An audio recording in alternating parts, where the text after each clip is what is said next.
আজকে আমাদের সেই মানচিত্র নিয়ে আসছি যে ভারতের সেভেন সিস্টার আমাদের, কলকাতা আমাদের, পশ্চিমবঙ্গ আমাদের, আমেরিকাকেও দখল করা সম্ভব। আমরা সেনাবাহিনীকে ধন্যবাদ দিতে চাই।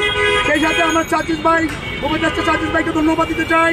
তিনি বলেছেন ভারতের কোনো উপদেশ নিয়ে আমরা চলতে চাই না, কারণ এই ভারত আমাদের সাম্প্রদায়িক সম্প্রীতি শিখাতে আসে। আমরা বলি কোন ভারত আমাদেরকে সাম্প্রদায়িক সম্প্রীতি শিখাতে আসে?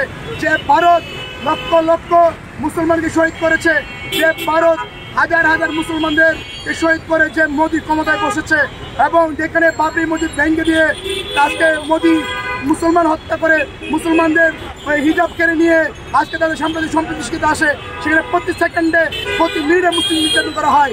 তারা বলতে চায় তাদের চট্টগ্রাম তাদের, নোয়াখালী তাদের, কুমিল্লা তাদের। আজকে আমাদের আসার উদ্দেশ্য হচ্ছে যে ভারত যে বলতে চায় চট্টগ্রাম তাদের, কুমিল্লা তাদের, নোয়াখালী তাদের, আজকে আমাদের সেই মানচিত্র নিয়ে আসছি যে ভারতের সেভেন সিস্টার আমাদের, কলকাতা আমাদের, পশ্চিমবঙ্গ আমাদের। এই হিসাব যদি করতে চাই আর মুসলমান হিসাব করতে গেলে গোটা ভারতবর্ষ আমাদের। সেই হিসাবে আমরা বলতে চাই, মোদী সরকারকে বলতে চাই, তোমরা সাবধান হয়ে যাও, বাংলাদেশের বিরুদ্ধে কোনো প্রকার চক্রাঙ্গনের চেষ্টা করবে না, সাম্প্রদায়িক সম্প্রীতি শিখাতে আসবে না। বাংলাদেশের হিন্দুরা জামাইয়ের আদর আছে, এখানে কোনো হিন্দু নির্যাতন হয় না, বরং ভারতেই প্রতি সেকেন্ডে প্রতি মিনিটে মুসলিম নির্যাতন হয়।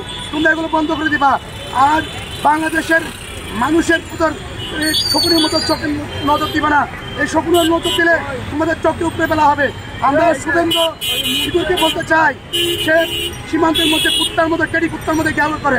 আমরা বলি তোমরা পারলে বাংলাদেশে আক্রমণ করে দেখাও। আমাদের সেনাবাহিনীরা বলেছেন মাত্র 4 দিন লাগবে কলকাতা দখল করতে। আমরা বলি 1 দিনও লাগবে না কলকাতা দখল করতে। তোমরা সাবধান হয়ে যাও। বাংলাদেশের মানুষকে 18 কোটি মানুষকে কেবাবে না, বাংলাদেশের 18 কোটি মানুষকে উত্তেজিত করবে না, তাহলে কিন্তু ভারত আমরা গিলে নেব। দিল্লি আমাদের দখল করে নিয়ে আসবো ইনশাআল্লাহ।